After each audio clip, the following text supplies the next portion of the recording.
Salut la Pragmatime et bienvenue à toi si tu nous as rejoints sur cette chaîne qui parle d'écologie, d'environnement et d'agriculture. Et de temps en temps, on va parler un petit peu d'emploi, de patronat, de salariat et de toutes les dérives liées à la bourgeoisie. Et des fois aussi un petit peu d'IA. Deux sujets qui m'intéressent, hein. J'ai un passé syndicaliste et l'IA c'est quelque chose qui m'intéresse puisque pour moi c'est quelque chose qui en lien charnière qui fait que la société est à un moment charnière de son histoire. Mais aujourd'hui, on va continuer à parler d'environnement et de quelqu'un qui mène un combat dans lequel je me retrouve et j'avais envie de partager son témoignage. Allez, sans plus attendre, on passe tout de suite à l'article. Je reviens du futur et nous avons gagné. Anaïg, encore une fantaisie, Anaïg, a décidé de mener son combat écologique à son échelle, chez elle, à Plabennec. Alors je trouve ça très bien, parce que c'est quelque chose qu'on a mis en place nous aussi, c'est qu'on mène un combat à notre échelle, on prouve par l'exemple que de faire de l'agricole sans profiter des aides de l'État, sans intrants, sans produits chimiques, c'est possible. On essaie de le prouver au quotidien. Et on veut remplacer l'agriculture de masse par une masse de petits producteurs. C'est l'idée. Faire un maillage complet du territoire de petits producteurs. Et si le combat pour l'environnement était plus efficace en proximité? Voilà. Alors ça double tranchant, parce qu'en proximité, tu peux montrer et démontrer, tu peux faire toucher aux gens le sol, tu peux vraiment, voilà, tu peux aller jusqu'au bout de la démarche. Et tu vas convaincre un petit nombre de personnes. En faisant le travail que je fais de militantisme sur Internet, j'essaie de faire grossir cette part de personnes à qui on peut essayer de faire prendre conscience des enjeux environnementaux et des enjeux justement d'agriculture. Et une agriculture qui finit par s'épuiser. Épuiser ses sols, épuiser ses agriculteurs. À petite échelle, dans son quartier, son village, c'est le Paris d'Anaïg. Angoissée par le dérèglement climatique et la surconsommation des énergies fossiles, elle est revenue dans le pays de son enfance, à Plabennec, dans le Finistère, pour y partager sa sensibilité écologique. Elle raconte son combat et ses difficultés dans un documentaire Retour à Plabennec. Revenir à ses racines pour mettre la main dans la terre de ses origines après plusieurs années d'absence. C'est le choix d'Anaïg Plassard, éco-anxieuse. Alors, j'ai un problème avec ça, l'éco-anxiété. Alors, je veux bien que ça inquiète. Mais de là à te bouffer la santé là-dessus, agis. Tu vois, j'aurais pu être éco-anxieux, j'aurais pu être quelqu'un d'éco-anxieux, mais j'ai décidé d'agir. Le problème de l'éco-anxiété vient du fait que tu penses qu'il n'y a pas de solution, que tu es forcément dans l'inaction. Quand tu agis, tu te dis, il y a des solutions. Il faut juste qu'on accélère le mouvement en fait. Un retour aux sources pour agir maintenant et avec le plus grand nombre de volontaires, habitants de Plabennec, sur les conséquences du dérèglement climatique. Face aux enjeux écologiques qui menacent, elle veut gagner le pari de la transition écologique au niveau local, et commence par sa commune. C'est l'histoire qu'elle raconte dans son documentaire Retour à Plabennec. Tout seul, on va plus vite. Ensemble, on va plus loin. Ah, la fameuse phrase. Et des fois, ensemble, tu te casses la gueule aussi. Parce que tu te rends compte que des gens ne sont pas dans la même lignée, dans la même motivation finalement que toi. Et ils t'ont juste rejoint pour faire les beaux. Mais ça part d'un bon sentiment. D'essayer d'agréger les gens autour de soi, mais il y a toujours cette partie, c'est l'ego des gens qui fait qu'ils ont envie de briller, quoi. Malgré les clichés écolo-bobo qui lui collent à la peau, Anaïg va tenter de convaincre les Plabennecquois d'inscrire la commune dans le réseau des villes en transition. Car si Plabennec n'est certes pas une terre de révolutionnaires verts, c'est étonnamment une ville avec des atouts qui en font un endroit rassurant quand on imagine 2040, explique-t-elle. Alors on voit qu'elle essaie de militer au niveau communal, au niveau politique. Et c'est une réflexion que je me fais depuis un moment. Bon, moi, ce militantisme, il date pas d'hier. Et si tu veux faire bouger les lignes, il va falloir commencer à taper dans la politique. Ah, j'étais réticent. Je suis réticent. Vous savez que ma passion première, c'est de taper sur les politiques.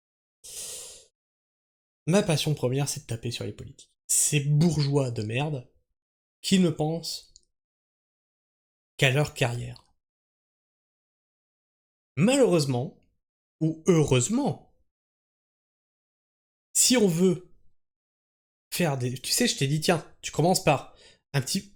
autour de toi. Tu commences par autour de toi, là, t'essaies de convaincre les gens. Ensuite, t'essayes sur Internet, t'essaies de convaincre une plus grosse audience. Et après, comment que tu fais bouger nationalement? À moins que je me retrouve à 1 million d'abonnés, et même à 1 million d'abonnés. Même à 1 million d'abonnés.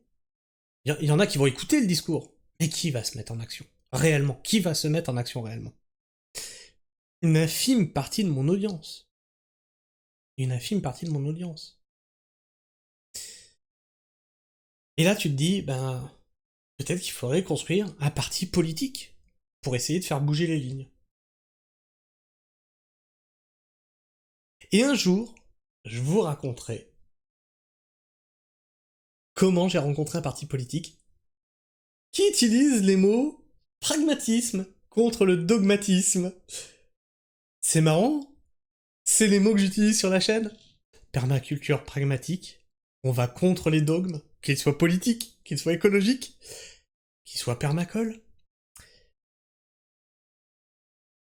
Donc pour le moment, j'ai rencontré un parti politique qui me plaît bien. C'est un micro parti. Hein. T'affole pas, il y a quelques centaines de personnes pour le moment. Eh bien, on verra. On verra.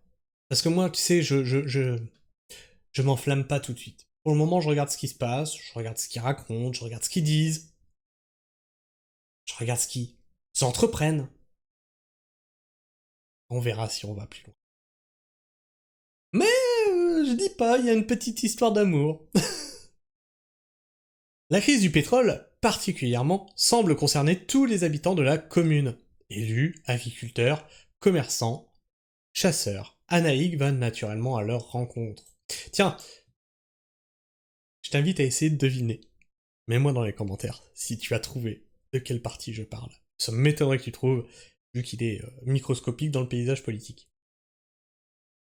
Kevin, par exemple, agriculteur plabénécois, a choisi de tourner le dos à l'économie de marché de l'agriculture. Il cultive de l'herbe plutôt que du maïs. L'herbe est pérenne, le maïs doit être ressemé tous les ans.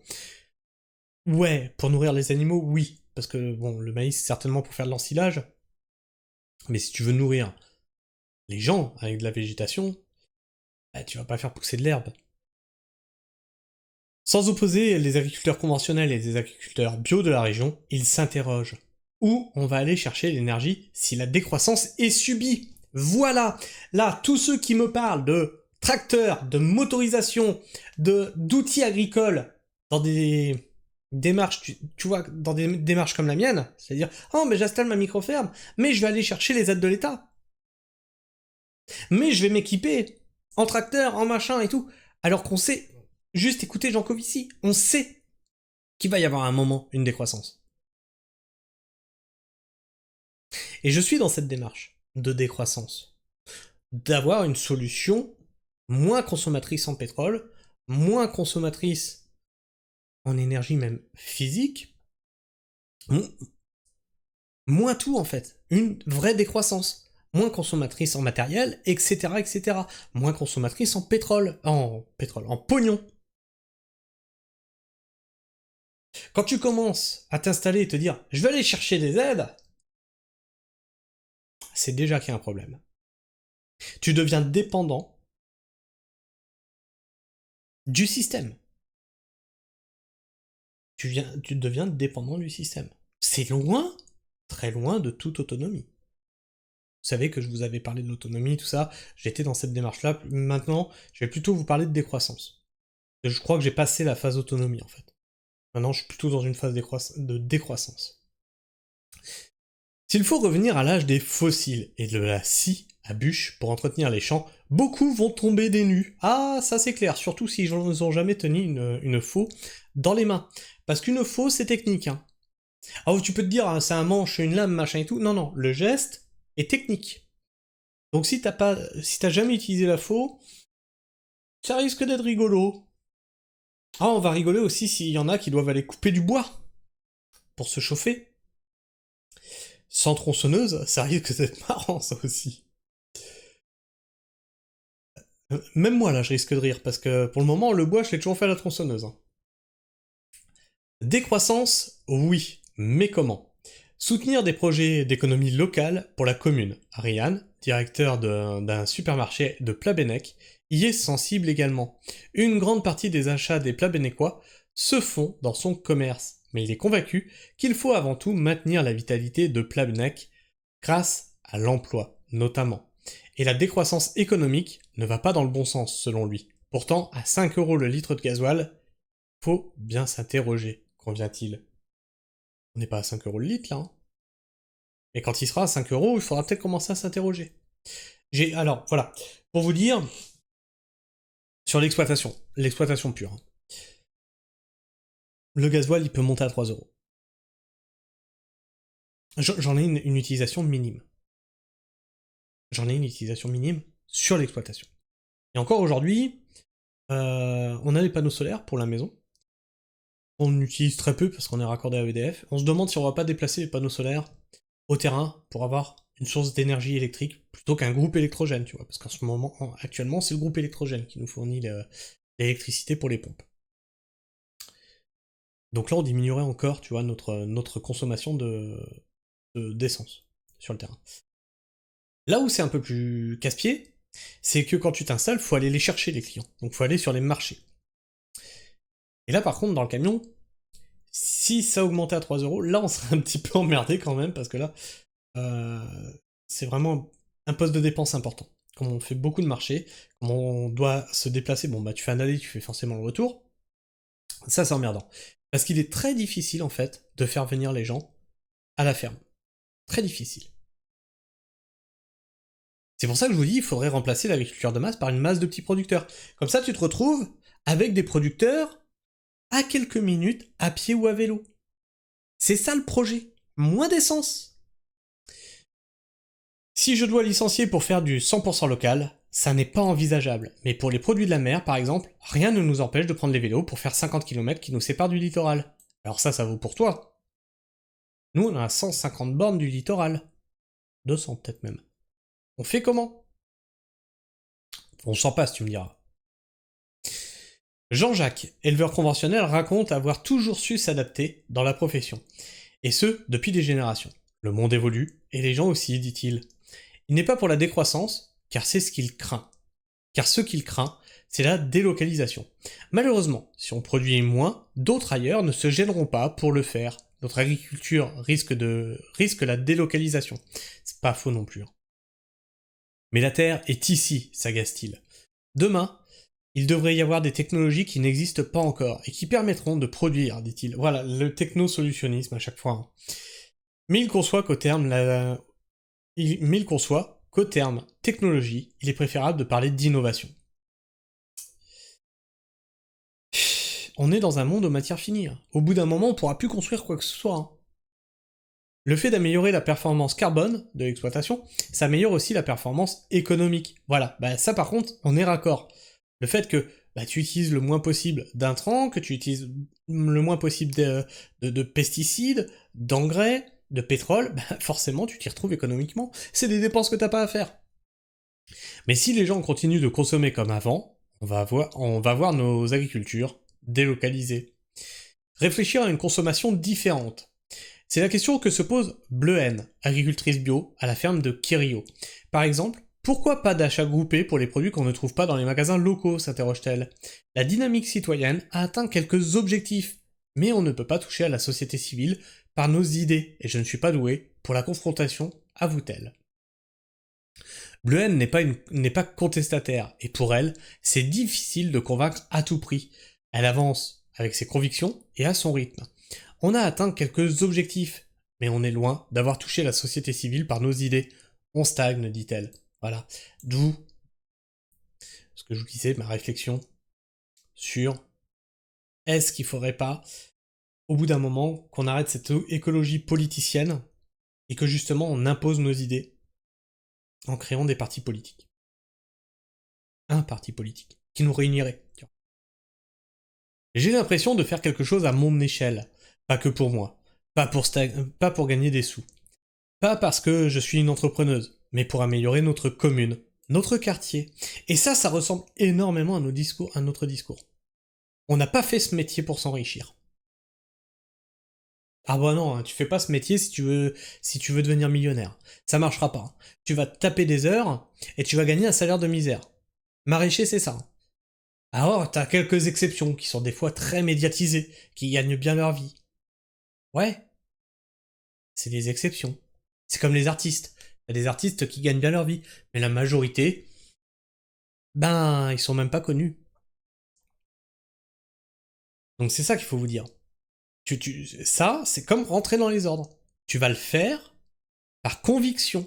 Et pour les autres. Pas pour ta gueule. Tu vois, là, l'ego, il est mis de côté. C'est comme ça qu'on peut changer les choses. Et je suis d'accord avec elle. Du rêve, des réflexions.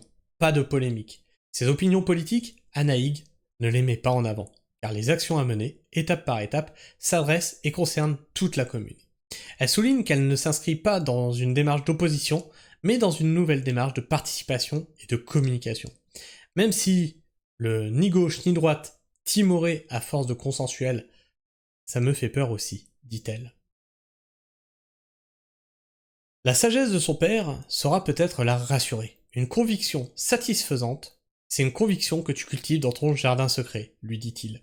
C'est donc du rêve, des réflexions, mais pas de polémique, pour un avenir possible à Plabennec, tenant compte du changement écologique qui menace les habitudes.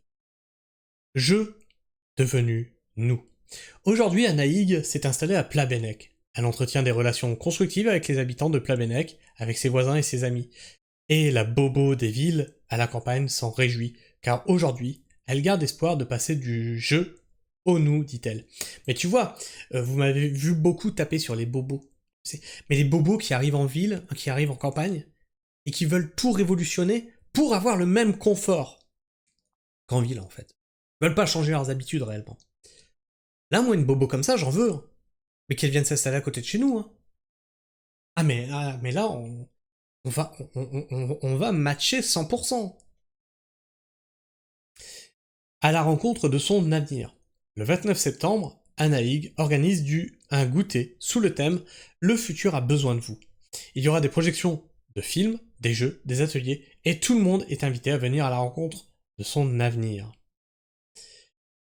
Et donc c'est de là que je viens du futur, et nous avons gagné. Je vous mettrai l'article dans la description. Là, vous pourrez aller voir, si vous le voulez, le documentaire, hein, dont le lien est fourni dans l'article.